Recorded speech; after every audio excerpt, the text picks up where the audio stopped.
하는 일에 에너지가 넘쳐나는 열정의 아이콘 정희용입니다. 저는 제 캐치프레이즈 열정의 아이콘이 탄생한 스토리텔링을 하도록 하겠습니다. 그 내용을 소년기, 그다음에 청년기, 현재 순으로 말씀을 드리겠습니다.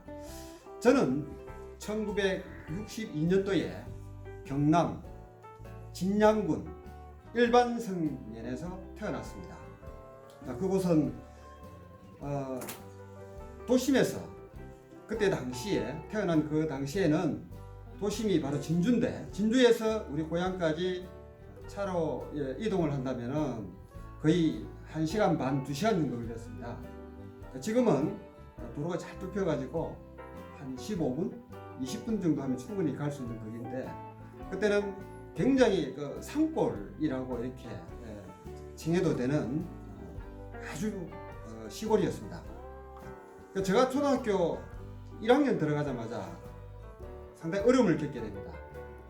제 아버님이 돌아가셨어요. 그때 아버님 연세가 39이었어요.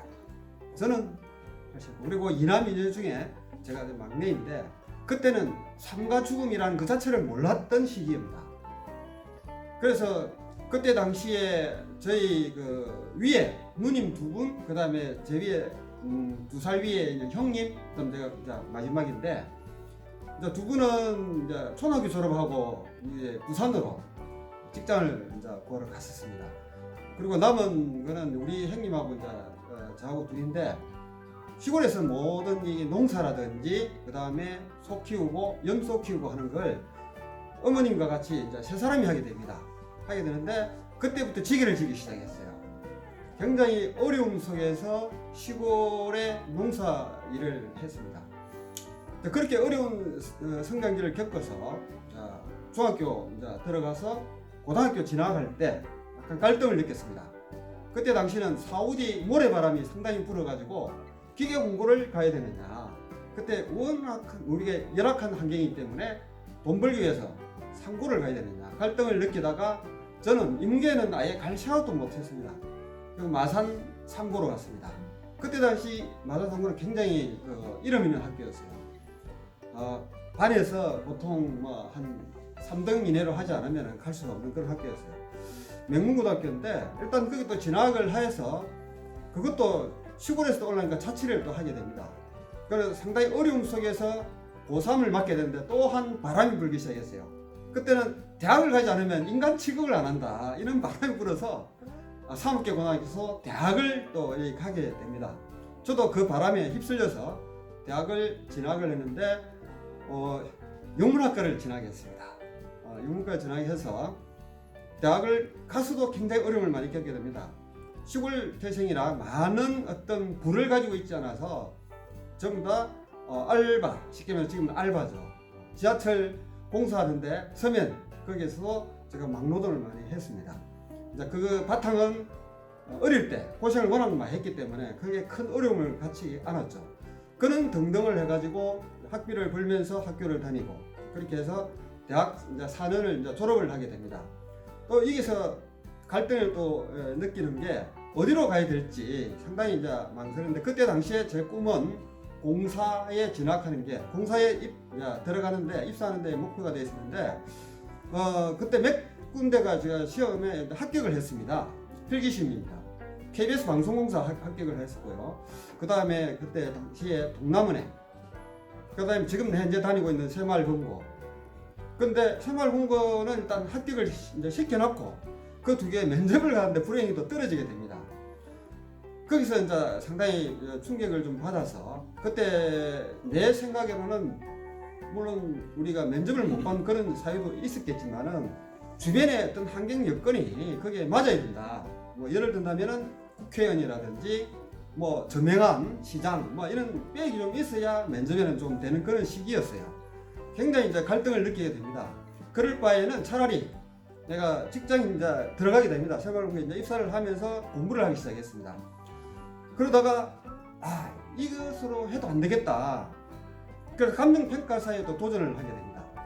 이게 주경 야독이 그렇게 쉽지는 않더라고요. 그래서 결국 그게 이제 안 돼서 그냥 감정평가서를 포기를 하게 되고 직장에 이제 충실히 이제 하자고 했는데, 그렇다면은 내가 자기 개발을 하기 위해서 남보다 조금 앞서가기 위해서는 더 노력을 해야 된다. 그때 1997년도에 IMF가 온 그 시기였습니다. 부산대학교 우리 여기에 석사 과정을 밟게 됩니다. 시험을 쳐가지고 합격을 해서 이제 밟게 되었죠. 그러니까 3년 후에 석사 학위를 따게 되고, 그때는 제가 밑에 이제 과정으로 있다가 이제 이 학위를 땀으로 해서 주변 사람들의 또 관심의 대상이 되고 승승장구를 하게 됩니다. 그때 이제 책임자가 되어가지고 그때 당시에는 상무가 되었죠. 지금은 이제 전무지만은, 그래서 처음에 이제 책임자 되다 보니까 뭐 여러 가지 이게 어려움이 상당히 많았습니다. 모든 것을 책임을 져야 되기 때문에 그게 이제 어느 정도 이제 익숙을 하게 되고, 그 다음에 직장에 이제 균형을 잡혔을 때 마지막으로 박사학위에 도전을 하게 됩니다. 아까 박사학위를 어떻게 하냐 저한테 질문을 하시죠. 굉장히 박사학위는 어렵습니다. 왜냐하면 낮에 수업이 진행이 돼요. 저녁에는 수업이 아예 없습니다. 그렇다면 낮에 수업을 하려 그러면은 본인이 얼마나 직장에 신임이 있어야 되겠습니까? 점심시간을 이제 살짝 빼가지고 교수님한테 과제 제출하고 토론도 하고, 때로는 다른데 고객 만나러 간다 거짓말 치면서 그렇게 하기도 하고, 하여튼 신임을 얻기 때문에 그게 가능했었습니다. 그래서 박사 학위까지 이제 따고 이렇게 굉장히 뿌듯했습니다. 남들이 하지 못한 걸 내가 성취를 했으니까.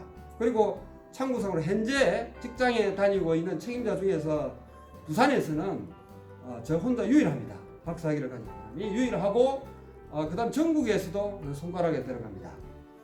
그런데 밖으로 이제 나가면은 사람들이 굉장히 이제 인정을 해주는데, 외부에서는 볼 때는 이제 별로 인정을 안 해주죠. 직장 내에서는 굉장히 인정을 많이 해줘. 그만큼 힘이 되니까 박사학위 따기가.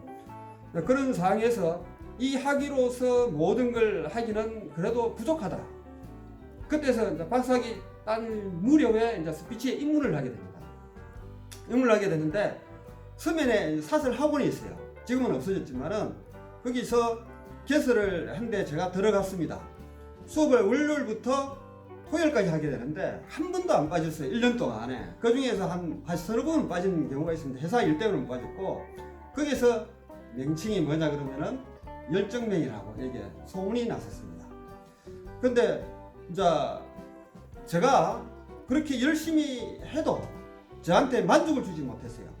저는 책도 많이 보고 그 다음에 많은 자리를 이리 접했지만은 그래도 부족했어요. 그래서 제가 이제 우리 교수님을 만나게 됩니다. 결정적인 순간에. 그래서 인생의 어떤 하나의 터닝 포인트가 된 거죠. 저보다 잘하는 사람 별로 보지는 못했는데 교수님 한번 강의를 들어보니까 깜짝 놀랐어요. 독특한 유머에다가 그의 카리스마 이게 나오는 그 포스에다가 그냥 사람들을 이렇게 한마디로 말해서 당겼다, 밀었다, 집중시켰다 하는 게 너무나 감동적이었어요. 그래서 교수님 바로 그때부터 제가 이제 강의를 듣게 되고 지금까지 지금 열심히 하고 있는데, 앞으로 향후에도 이것이 밑거름이 되어 가지고 교수님이 가지고 있는 조그만 어떤 세세한 부분까지도 제가 접목을 시켜서 굉장히 미래에 제 자산을 또 만들고 있고, 그 다음에 지금 제가 미래의 꿈이 우리 새마을고 이사장이 되는 게 꿈입니다. 현재에 제가 이런 페이스를 간다 그러면 분명히 될 수가 있죠. 그러나 자기가 마음먹어서 모든 것이 이루는 것이 아니라 주변 환경이나 그 다음에 행운이 따라야 되는데, 그 행운을 위해서 지금처럼 열정맨으로서 살아간다 그러면은 반드시 저는 실현하리라 이렇게 생각합니다. 우리 모두 열정적인 마음으로 자신의 꿈을 향해 갑시다. 감사합니다.